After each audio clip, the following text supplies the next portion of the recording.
4 boys, 4 cardiac arrests on that track. 23 years apart, and not a single person in Sweetwater, Texas put it together. I did. And I put it together because the 4th one was my son. My name is Garrett Vance, 44, master electrician.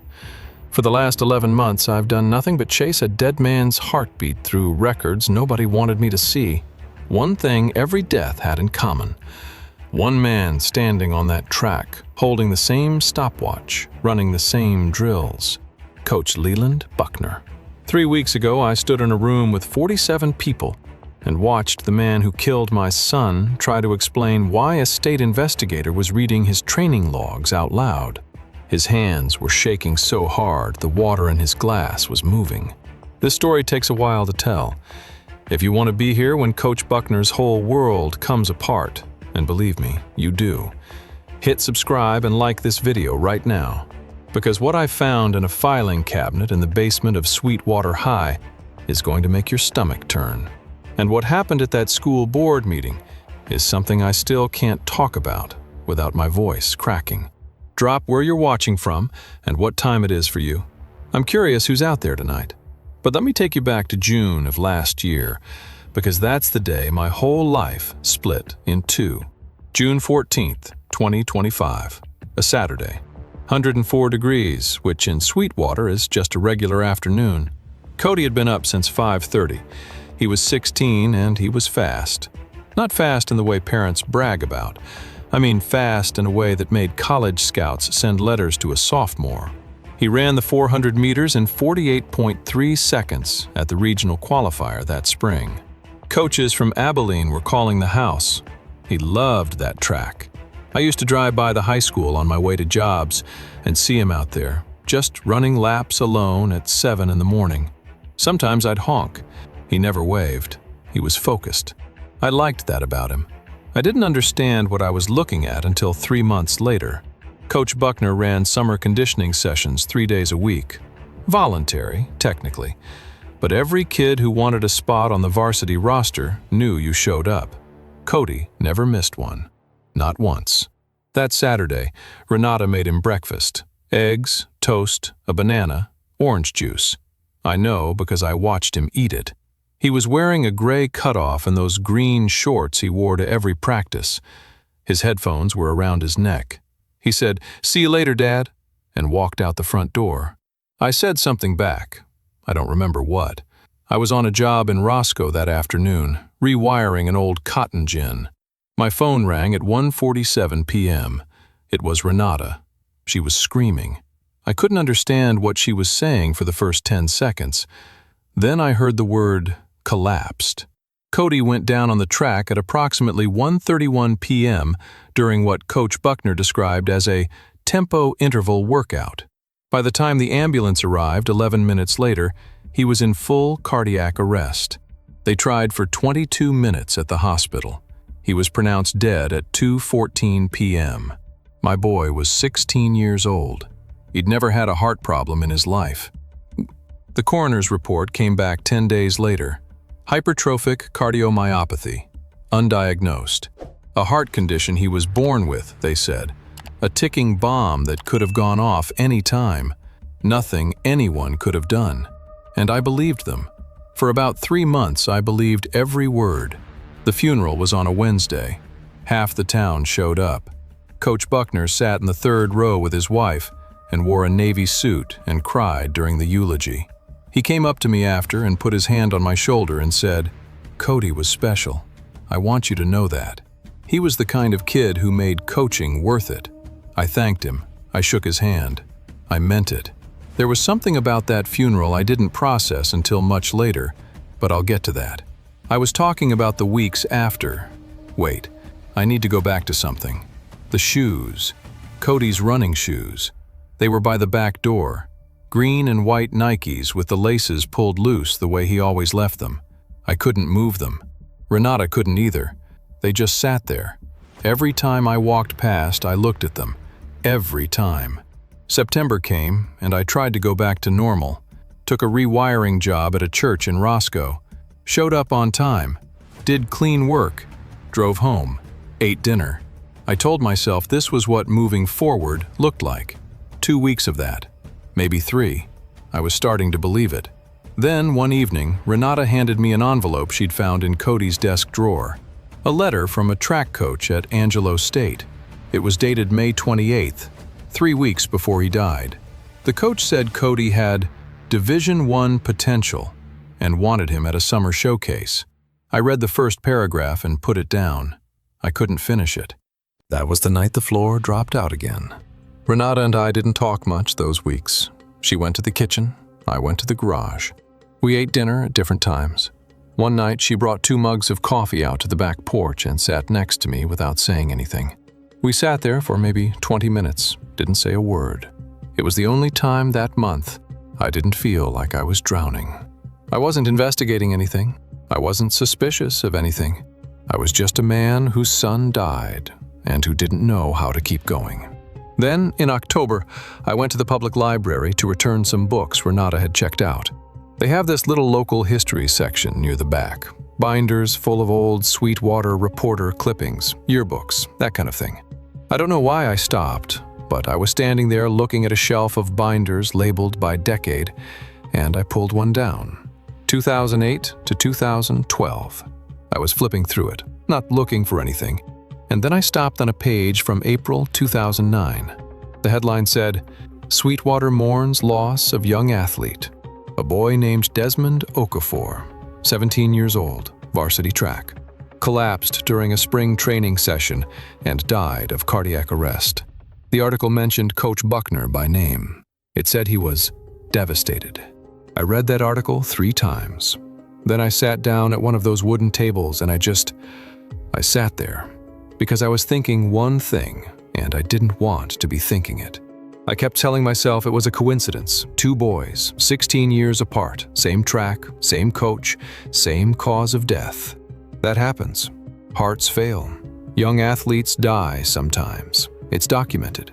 But here's what I couldn't shake. The article used the same phrase, undiagnosed cardiac condition, almost word for word. I went home and didn't say anything to Renata. I sat in the garage for an hour. Then I went to my laptop and started searching.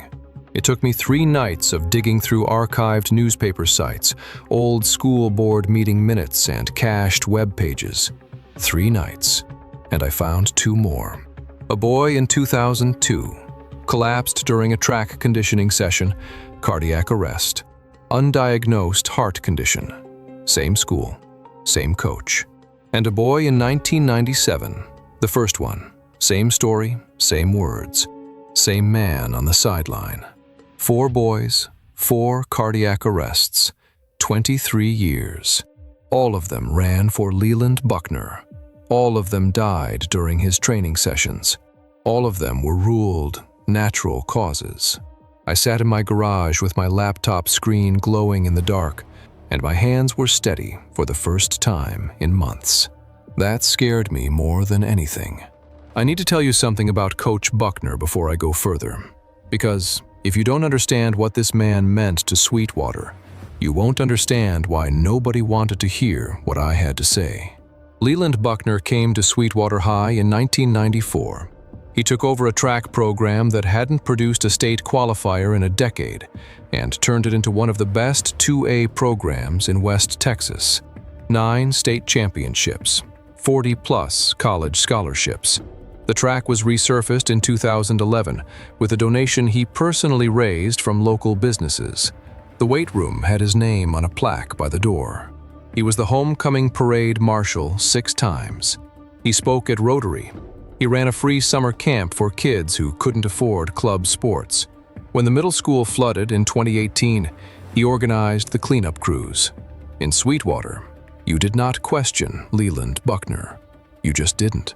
Criticizing him meant criticizing the town. People wouldn't do it. So when I went to the superintendent's office in late October and told him I'd found a pattern, 4 deaths, same sport, same coach, same diagnosis, I went prepared. I printed every article. I made a timeline on a sheet of graph paper. I had the names, the dates, the causes of death side by side. I thought the evidence was so clear that he'd have to act. I thought I'd walk out of that office with an investigation. He leaned back in his chair. He folded his hands. He gave me that look, the one where someone's already decided you're wrong before you finish talking. And he said, "Garrett, I know you're hurting. We all are. But what you're describing is a series of unrelated medical tragedies. Coach Buckner has given 30 years to these kids." I told him I had the articles.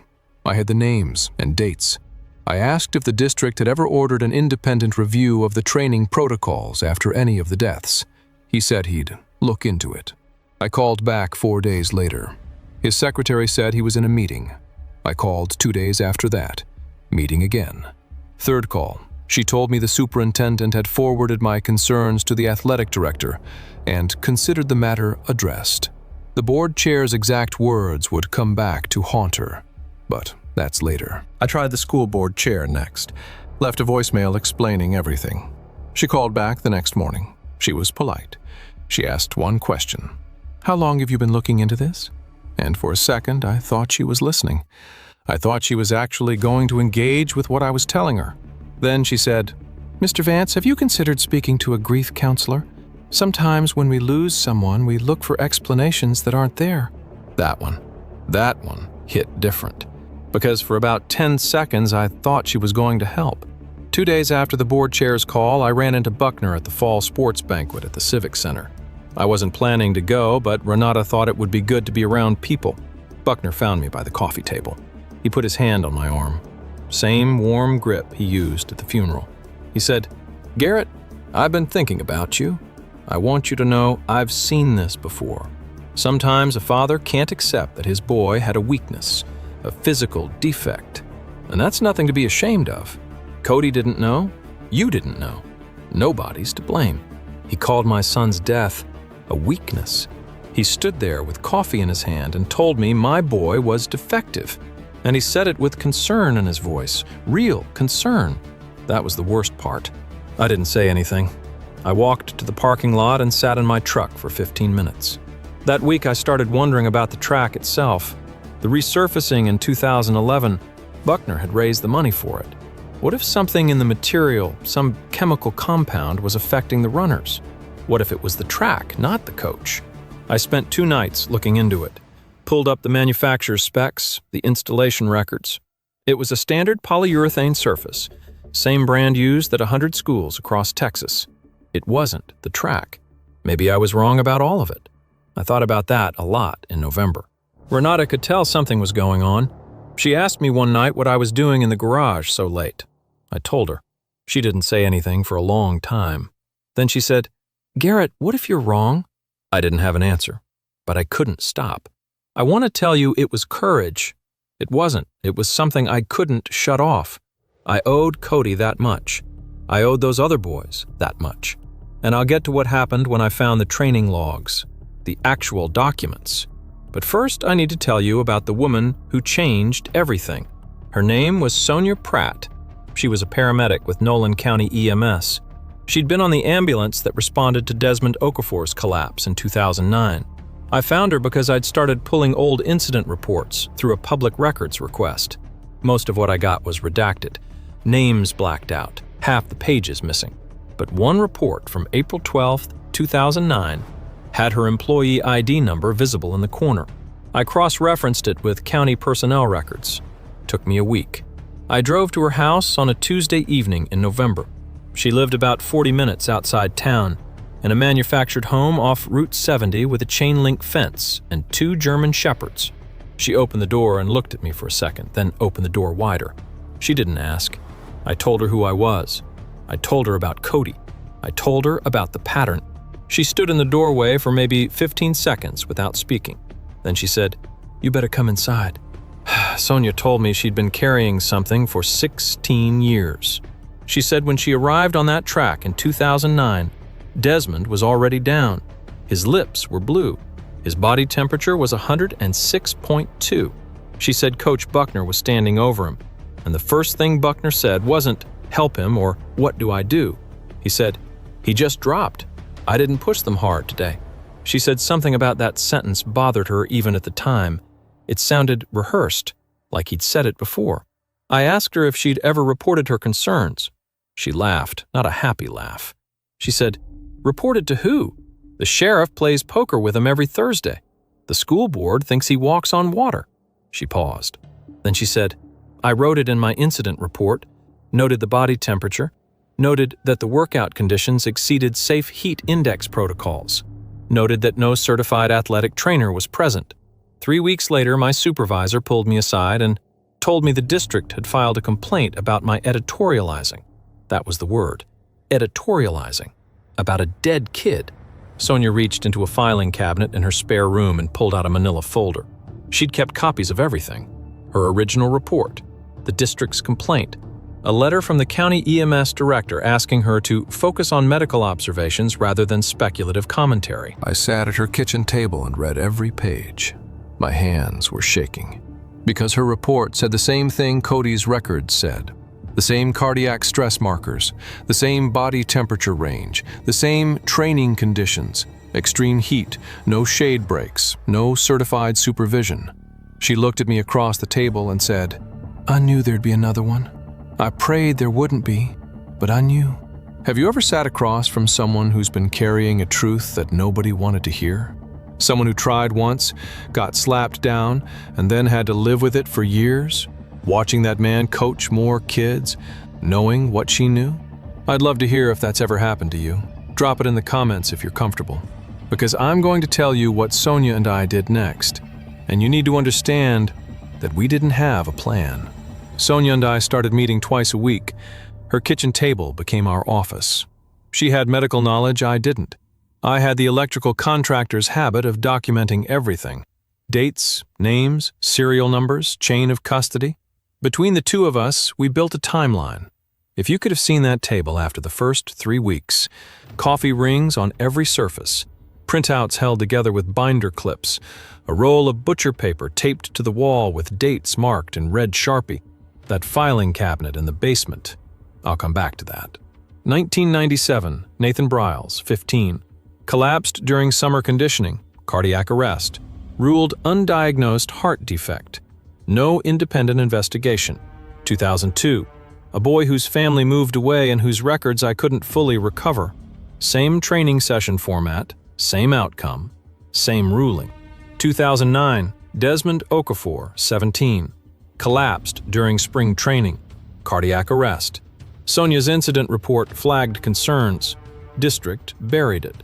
2025, Cody Vance, my son, 16, summer conditioning, cardiac arrest, ruled undiagnosed cardiac condition.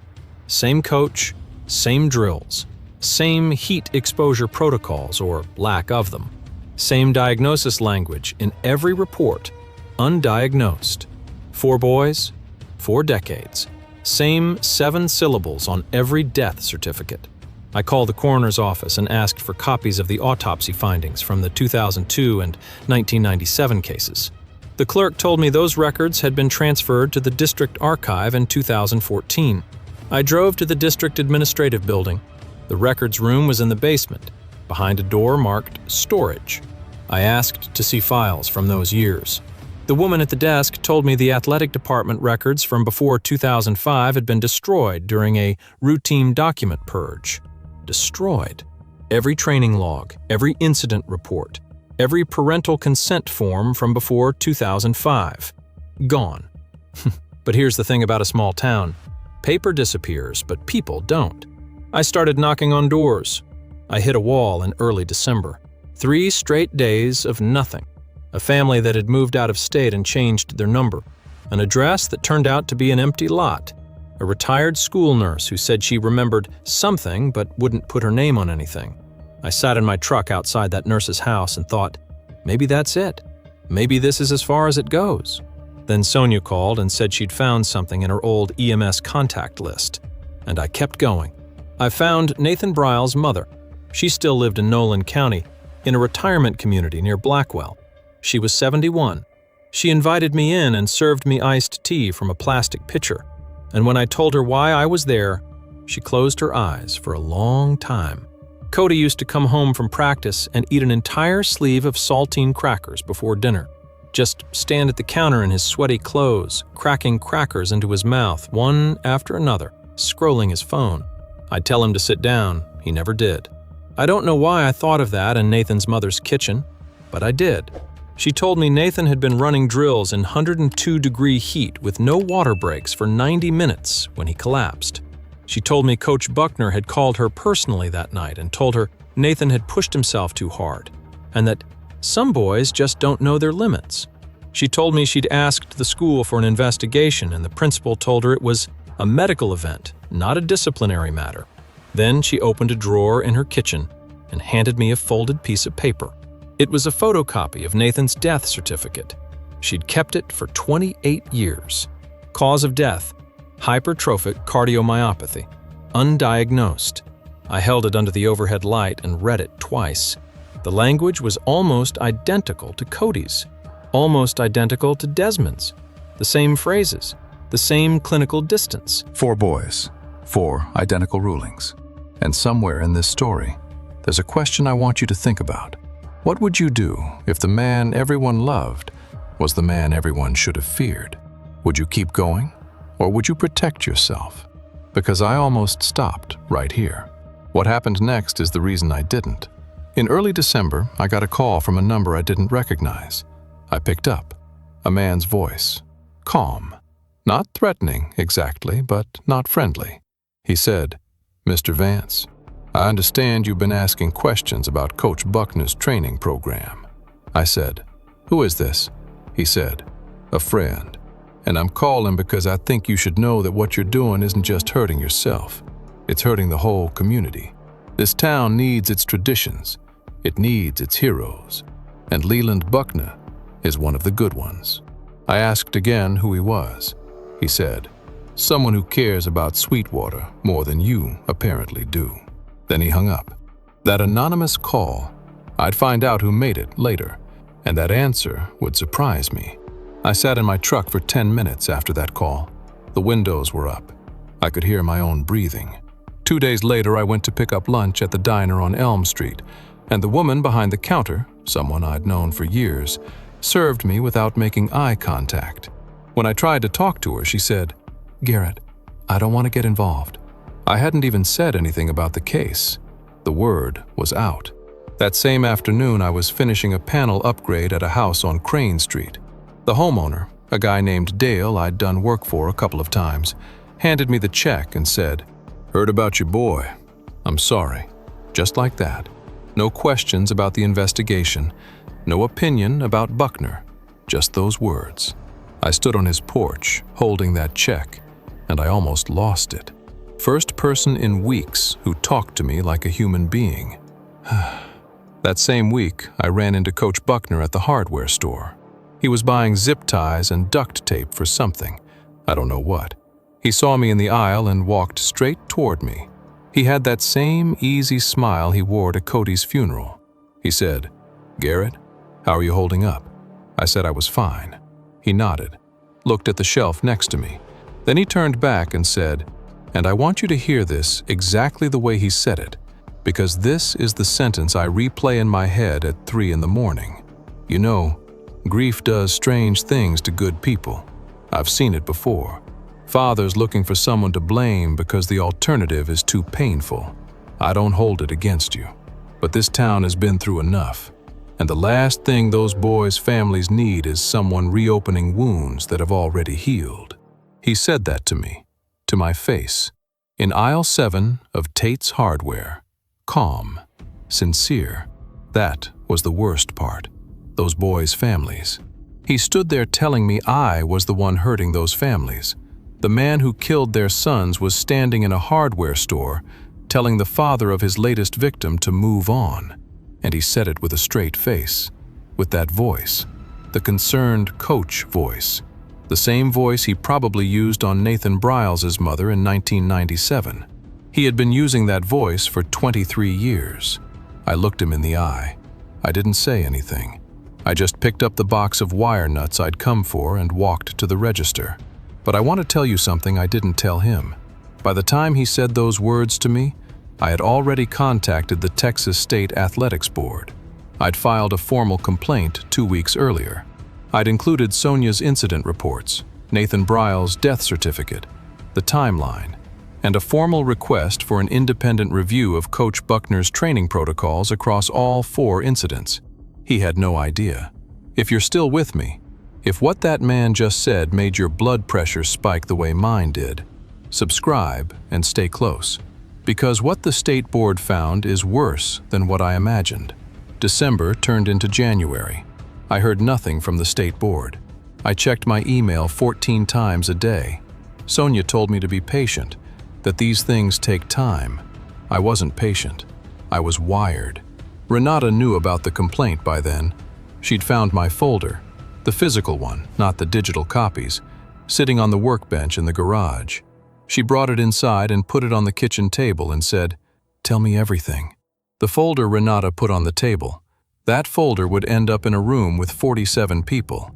So I told her, all of it, the 4 deaths, Sonia's reports, Nathan Bryles' mother, the anonymous phone call, the diner, the hardware store. She sat there and listened. She didn't cry. She didn't tell me to stop. When I was done, she said, "What do you need from me?" I said, "Just don't ask me to quit." She said, "I wasn't going to." I said I couldn't stop. That's not exactly true. I could have stopped. I chose not to. There's a difference. And Renata choosing to stand next to me instead of asking me to sit down, that was the moment I knew I could finish this. The truth doesn't do anything on its own. It needs someone willing to hear it. I'd spent 19 years reading blueprints and chasing faults through walls. Finding where a system breaks down is what I do for a living.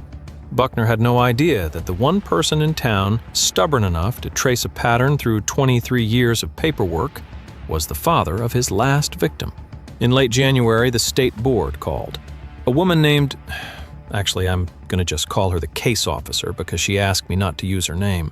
She told me they had opened a formal investigation into training practice compliance and incident reporting at Sweetwater ISD. She told me they'd subpoenaed Coach Buckner's training logs from 2005 to present, his certification records, and the district's athletic incident documentation. Then she said something that stopped me cold. She said, "Mr. Vance, I need to ask you, are you aware that Coach Buckner's heat acclimatization certifications expired in 2019 and were never renewed?" I was not aware. She said the training sessions Cody attended, the summer conditioning workouts in 100-degree heat, were conducted by a coach whose safety certifications had been expired for 6 years. The district was required to verify those certifications annually. They had signed off on them every year, every single year, checked the box, filed the form. For 6 years. I don't know what I expected to find when I started this. Maybe just the coach. Maybe just a man who pushed too hard and got unlucky 4 times. But this wasn't just one man. This was a system. A school district that rubber-stamped safety forms without reading them. A town that elevated one coach above the basic requirement to keep children alive. I've been looking at Buckner, but Buckner was standing on a floor the district built for him. And I'll come back to what was in those training logs, the ones from 2005 forward. Because what the state investigator showed me in February is the document that cracked this whole thing open. But I need to tell you first about the worst night because it came before the best one. February 3rd. I was at a job site in Rotan pulling wire through conduit in a new commercial building. My phone buzzed around 2 in the afternoon. A text from a number I didn't have saved. It said, "You should know that people are talking about getting a lawyer. Not for Buckner, for you. Defamation is expensive." I stared at that text for a while. Then I put my phone in my pocket and went back to work. My hands were steady, but my jaw was tight for the rest of the day.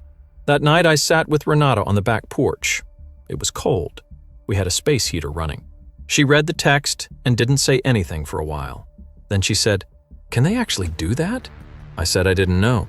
She said, "Garrett, I need you to hear me. I'm with you. But if this costs us the house or your license, I need to know that going in." I didn't answer right away because she was right to ask. I had a 19-year career, a master electrician's license, clients who trusted me. All of that was on the line if Buckner's people decided to push back with lawyers. I thought about Cody. I thought about Nathan Bryles. I thought about Desmond Okafor. I thought about the boy from 2002 whose name I still couldn't confirm. I said, "I can't stop." She said, "I know. I'm just making sure you know what you're choosing." We sat there for another 20 minutes. The heater hummed. Cody's running shoes were still by the back door. I could see them through the screen. The next week, I got the call from the state board's case officer. She asked me to come to Abilene for a meeting, in person. She said there was something she needed to show me and she couldn't do it over the phone. I drove to Abilene on a Thursday morning. The state athletics office was in a gray building off Interstate 20, second floor, room 214. Fluorescent lights that buzzed at a pitch I could hear from the hallway. Bad coffee in a styrofoam cup. The particular quiet of a government building where nobody raises their voice. The case officer had a conference table covered in documents. She showed me Coach Buckner's training logs from 2005 to 2025. 20 years of session plans, attendance records, and workout protocols. And she pointed to something I wouldn't have caught if she hadn't shown me. Every single session that preceded a cardiac event, Desmond's in 2009 and Cody's in 2025, followed the same protocol. She called it a threshold session. Extended intervals at maximum effort with no recovery periods, conducted during peak heat index hours, with no athletic trainer present, and no hydration breaks documented for the first 60 minutes. Those sessions weren't accidents. They were a pattern, a specific, recurring training format that appeared in his logs 8 to 12 times per year, always during the hottest months, always targeting the fastest runners. She said that part twice. Always the fastest runners. The boys most likely to push through their body's warning signs because they'd been trained their whole lives not to quit. She also told me they'd confirmed the 2002 case through subpoenaed records. The boy's name was Ruben Salcido. Same protocol, same threshold session format, same outcome. The case officer looked at me and said, "Mr. Vance, I want you to understand something. What you brought to us isn't a complaint anymore. It's an investigation, and the district has 30 days to respond to our findings before we present to the school board." I drove home from Abilene at 55 miles an hour. I don't know why I drove that slow. Maybe I needed the time, the stopwatch, that black Casio. I'd see it one more time. Buckner carried it in his right hand at every practice, every meet, every conditioning session. I'd seen him click it 1,000 times from the bleachers. Click, look, click, look. Running those boys through intervals while watching the seconds pile up. I used to think that stopwatch meant he cared about precision. Now I understood it differently. He was measuring how far he could push them, and the boys who ran the fastest were the ones he pushed the farthest. Have you ever looked back at something you saw 100 times and realized you were watching a completely different thing than what you thought? Would you have walked into that school board meeting knowing what I knew? That I was about to destroy the most beloved man in town? I need to hear your answer, because 3 days later, they set the date. And I'll tell you right now, I almost didn't go. March 19th, 2026. The Sweetwater ISD School Board called a special session at the high school auditorium. The agenda listed it as Review of Athletic Program Safety Compliance. That's what they called it. Like they were reviewing a thermostat setting. I got there early. 6:15 for a 7 o'clock meeting. The parking lot was already half full. Word had gotten out, not the details, but the fact that something was happening, something about Coach Buckner. I walked through the front doors, and I could feel the room looking at me. 47 people in those auditorium seats, I counted. Some of them I'd known for 20 years. Some of them hadn't spoken to me in months. A few of them looked at me like I'd brought a disease into the building. Coach Buckner was sitting in the front row. Navy blazer, khakis. His wife next to him. He looked calm. He looked like a man who'd been through school board meetings before and always walked out fine. Sonia was in the back. She'd driven 40 minutes to be there. She had a folder in her lap. I saw her eyes and she gave me a small nod. That was enough. The board chair opened the session and introduced the state athletics board investigator who'd been assigned to the case. A man I hadn't met before, the case officer's supervisor. He was calm, methodical. He had a projector and a stack of printed reports. He started by reading the state athletics safety code, section by section. The room was quiet. Then he said, The following findings are the result of an 11-week investigation initiated by a formal complaint filed by a Sweetwater resident. Buckner shifted in his seat, just slightly. The investigator projected the training logs onto the screen. 20 years of session data. He highlighted the threshold sessions, the ones with no recovery intervals, no hydration documentation, no athletic trainer present. He showed dates. He showed heat index readings on those dates. He showed that every single threshold session exceeded the state's recommended heat safety guidelines by factors of 2 to 3. Then he said, "The investigation has identified 4 cardiac events involving student-athletes enrolled in Coach Buckner's program between 1997 and 2025. All 4 events occurred during or immediately following training sessions that did not comply with state safety standards." The room was dead quiet. He projected 4 names, 4 dates, 4 causes of death. Side by side on a white screen, Nathan Briles, 1997. Desmond Okafor, 2009. The boy from 2002, and I finally learned his full name that night, Ruben Salcido. And Cody Vance, 2025. 4 names, 4 boys. And for the first time, every person in that auditorium could see what I'd been trying to tell them for 6 months. Coach Buckner stood up. He looked at the board chair and said, "I'd like to speak." The chair nodded. He turned to the room. He still had that voice, that steady, reasonable, concerned voice. He said, "I have dedicated my life to these kids. 31 years. I have wept for every one of those boys. To suggest that I would intentionally..." The investigator interrupted him. He said, "Coach Buckner, were you aware that your heat acclimatization certification expired in December 2019? Buckner paused. The district handles those renewals. The district records show your signature on the annual compliance form for 2020, 2021, 2022, 2023, 2024, and 2025. Were those signatures yours?" He didn't answer. His wife touched his arm. He pulled it away. The investigator said, "The state board has recommended immediate suspension of coaching privileges pending a full safety audit and potential referral to the Nolan County District Attorney's Office for criminal negligent homicide charges related to the deaths of 4 student athletes." Buckner's face. I wish I could describe it better. It was like watching plaster crack. That mask he'd worn for 30 years. The beloved coach, the community hero, the man who wept at funerals. It didn't fall off all at once. It crumbled, piece by piece, starting at the eyes. He said, You can't. Garrett Vance has been on a vendetta since June. This is one man's..." And then something happened that I did not expect. A woman in the 4th row stood up. I recognized her. She was the athletic director's secretary. She'd been working at the school for 9 years, and she said, in a voice that was shaking, "I saw the forms. Every year, I watched him sign them, and I filed them knowing those certifications weren't current, because he told me it didn't matter. He told me the renewals were just paperwork." The room erupted. People talking over each other, the board chair banging a gavel nobody could hear. And in the middle of all of it, Coach Buckner looked at me.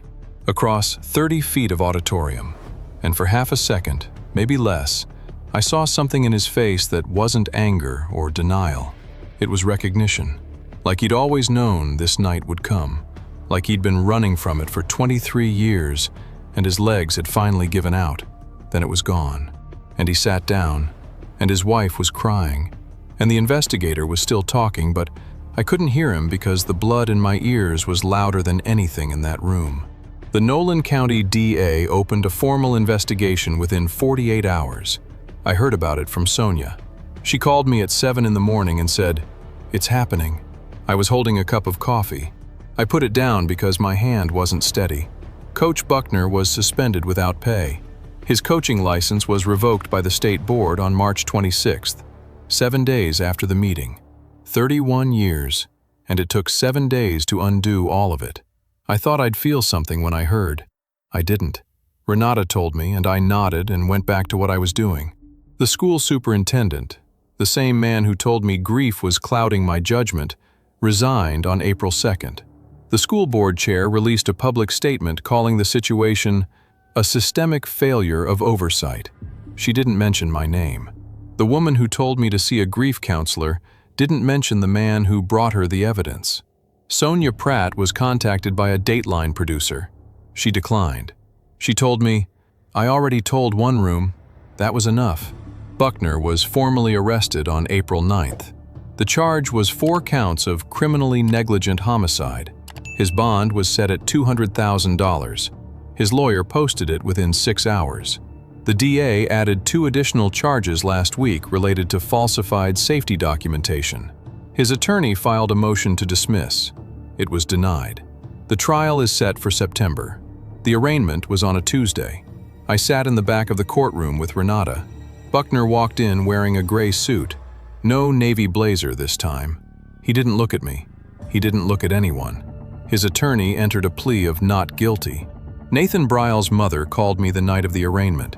She said, "I waited 28 years to hear someone say those words out loud. 4 counts. Thank you doesn't cover it, but thank you." I hung up the phone and sat on the edge of the bed. Renata was in the doorway. She didn't say anything. She just stood there. I know what you're thinking. You're thinking I finally felt free. I wish I could tell you that. I put the phone on the nightstand. I pressed my palms against my knees, and then my shoulders started shaking. I don't know how long it went on, a minute, maybe 5. I wasn't making any sound. My whole body was doing something my brain hadn't authorized. Renata came and sat next to me on the bed. She didn't say it was okay. She didn't say anything. She put her hand on my back and left it there until I stopped. The hardest part of all this, and I mean this, wasn't the investigation. It wasn't the threats or the isolation or the legal risk.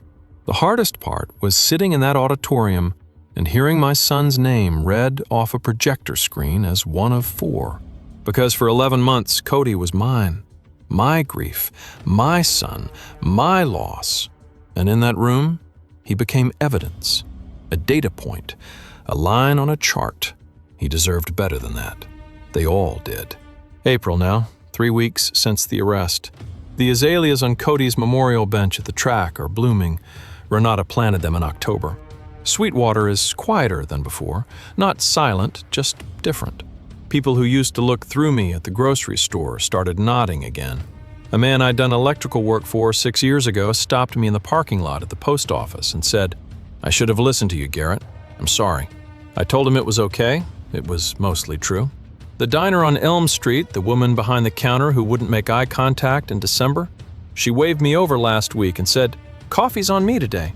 I didn't ask why, I just sat down and drank it. Sonia came for dinner last Thursday. She brought a pecan pie and ate 2 helpings of Renata's chili. She told us she'd been asked to consult on a statewide review of athletic safety protocols for rural school districts. She said it like it was nothing. It wasn't nothing. The track at Sweetwater High is still there. They didn't tear it down or rename it, they just use it differently now. There's a certified athletic trainer on site for every practice. There's a hydration station at the 100-meter mark. There's a heat index cutoff policy posted on the fence. I drove by last week and saw a group of kids running intervals. A new coach. I don't know her name. She had a whistle and a clipboard and a cooler full of water bottles. The kids were laughing between sets. I watched them for a minute from my truck. Then I drove to work. You stayed with me through all of that, and I need you to know that matters. This story, Cody's story, and Nathan's, and Desmond's, and Ruben's, it's the hardest thing I've ever told out loud. And the fact that you're still here, that you stayed for all 12 parts of a dead boy's father trying to do the one thing nobody else would do, that means something to me. More than I can say in this format. If this story made you feel something, anger, grief, recognition, anything, I'd ask you to like this video and subscribe to this channel. Not for me.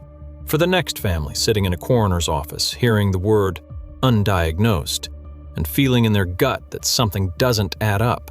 Stories like this reach people, and reaching people is how patterns stop repeating. Is there someone in your community, a coach, a boss, a leader, who everyone loves so much that questioning them feels like treason? Drop that story in the comments. And if you want to hear more stories like this, stories about people who found the courage to say what a whole town wouldn't, there are more on this channel. I think you'll find them. Cody would have been 17 next month. He was going to run the 400 at state. His coach told him he had a real shot at breaking 47 seconds. I believed in then. I believed a lot of things then. This morning I made coffee and sat on the back porch.